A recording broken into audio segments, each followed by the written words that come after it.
Friends, சுவையான கத்திரிக்காய் தொக்கு ரெடி. ஃப்ரெண்ட்ஸ், நம் சுவையான கத்திரிக்காய் தொக்கு செய்வதற்கு இந்த அளவு புளியில் நம் சிறிதளவு தண்ணீர் சேர்த்து அரை மணி நேரம் ஊறவிடலாம். நம் புளி பேஸ்ட்டை தான் உபயோகப்படுத்துவதால் சிறிதளவு தண்ணீரே போதுமானது. நம் கத்திரிக்காய் தொக்கு செய்வதற்கு கத்திரிக்காயை நீல வாக்கில் நறுக்கி எடுத்து விடலாம். ஃப்ரெண்ட்ஸ், நம் கத்திரிக்காயை காம்பை எடுத்துவிட்டு நீளமாக நறுக்கி தண்ணீரில் போட்டு விடலாம்.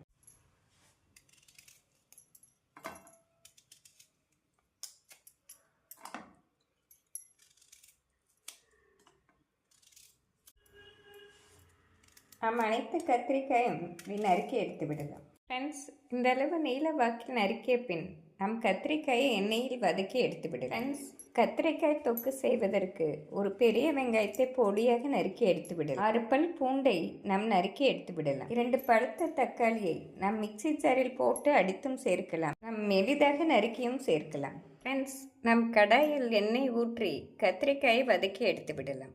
நாம் கத்திரிக்காய் தொக்கு செய்வதற்கு நல்லெண்ணெய் ஊற்றி செய்தோம் என்றால் மிக சுவையாக இருக்கும். ஃப்ரெண்ட்ஸ், இந்த அளவு நல்லெண்ணெய் சரியாக வரும்.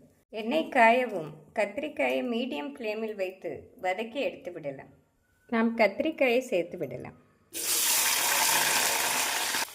ஃப்ரெண்ட்ஸ், கத்திரிக்காய் நன்றாக ரோஸ்ட் ஆகும் வரை நாம் வதக்க வேண்டும். இப்பொழுதுதான் கத்திரிக்காய் தொக்கு மிக சுவையாக இருக்கும். ஃப்ரெண்ட்ஸ், நம் கத்திரிக்காய்க்கு தேவையான தூள், உப்பு, மஞ்சள் பொடி சேர்த்து விடலாம். ஃப்ரெண்ட்ஸ், கத்திரிக்காய் நன்றாக வதங்கி வந்துவிட்டது. நாம் வேறு பிளேட்டில் எடுத்து விடலாம். நம் கத்திரிக்காயை வேறு பிளேட்டில் மாற்றி விடலாம். ஃப்ரெண்ட்ஸ், நாம் அதே எண்ணெயில் கடுகு, உளுந்து சேர்த்து விடலாம். 1 ஸ்பூன் ஜீரகம் சேர்த்து விடலாம்.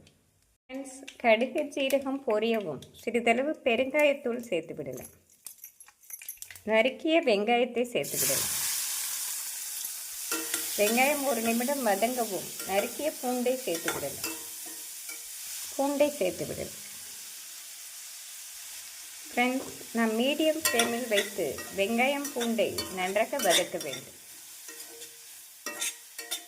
ஃப்ரெண்ட்ஸ், வெங்காயம் இந்த அளவு நன்றாக வதங்கி வரவும் நறுக்கிய தக்காளி பழத்தை சேர்த்து விடலாம். ஃப்ரெண்ட்ஸ், நம் தக்காளி பழத்தை இப்படி பொடியாக நறுக்கி சேர்க்க வேண்டும். நாம் மிக்சி ஜாரில் அடித்து சேர்ப்பதை விட இப்படி பொடியாக நறுக்கி சேர்ப்பதே கத்திரிக்காய் தொக்கிற்கு மிக டேஸ்டியாக இருக்கும். வெங்காயத்துடன் தக்காளி நன்றாக மசிந்து வரும் வரை நாம் வதக்க வேண்டும். நாம் வெங்காயம், தக்காளி வதக்கும் போது மீடியம் ஃப்ளேமில் வைத்தே வதக்க வேண்டும். ஃப்ரெண்ட்ஸ், வெங்காயம், தக்காளி இந்த அளவு நன்றாக மசிந்து வரவும் நாம் புளி கரைசலை சேர்த்து விடலாம். நாம் ஊற வைத்த புளியை கெட்டியாக கரைத்து சேர்த்து விடலாம். நாம் புளியை இப்படி கெட்டியாக சேர்த்தால்தான் கத்திரிக்காய் தொக்கு மிக சுவையாக இருக்கும். ஃப்ரெண்ட்ஸ், நாம் புளி சேர்த்து 1 நிமிடம் வதக்கிய பின் வத்தல் பொடி, மசால் பொடி சேர்த்து விடலாம். 1 ஸ்பூன் தனி வத்தல் பொடி, 1 ஸ்பூன் குழம்பு மிளகாய் பொடி. ஃப்ரெண்ட்ஸ், காரம் அவரவர் சுவைக்கு ஏற்றாற்போல் நாம் அதிகமாக சேர்த்து கொள்ளலாம். இந்த அளவு காரமே சரியாக வரும். நன்றாக வதங்கிய பின்னர் நாம் சிறிதளவு தண்ணீர் சேர்த்து விடலாம். மசாலா பச்சை வாடை போகும் வரை நாம் வதக்க வேண்டும். இந்த அளவு தண்ணீர் சரியாக வரும். ஃப்ரெண்ட்ஸ், இதனுடன் நாம் சிறிதளவு வெல்லம் சேர்த்து விடலாம். நாம் வெல்லம் சேர்ப்பதால் கத்திரிக்காய் தொக்கு மிக சுவையாக இருக்கும். இந்த அளவு வெல்லமே சரியாக வரும்.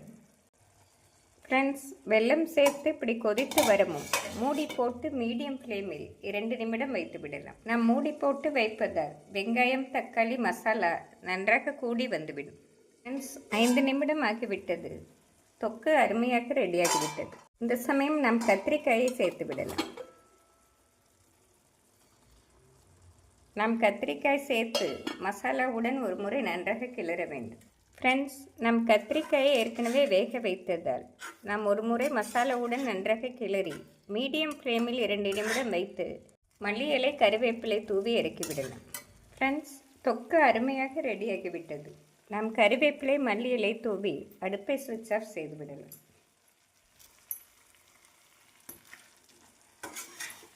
ஃப்ரெண்ட்ஸ், சுவையான கத்திரிக்காய் தொக்கு ரெடி.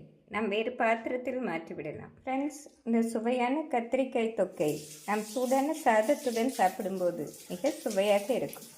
நாம் தயிர் சாதத்திற்கு சைட் டிஷ்ஷாகவும் இந்த கத்திரிக்காய் தொக்கு மிக சுவையாக இருக்கும். ஃப்ரெண்ட்ஸ், குழந்தைகள் பெரியவர்கள் ஜலதோஷத்தின் போது இந்த கத்திரிக்காய் தொக்கை ரசம் சாதத்துடன் வைத்து கொடுத்தால் மிக அருமையாக இருக்கும். ஃப்ரெண்ட்ஸ், இந்த சுவையான கத்திரிக்காய் தொக்கை செய்து பார்த்து எப்படி இருக்கிறது என்று கூறுங்கள். Thank you friends.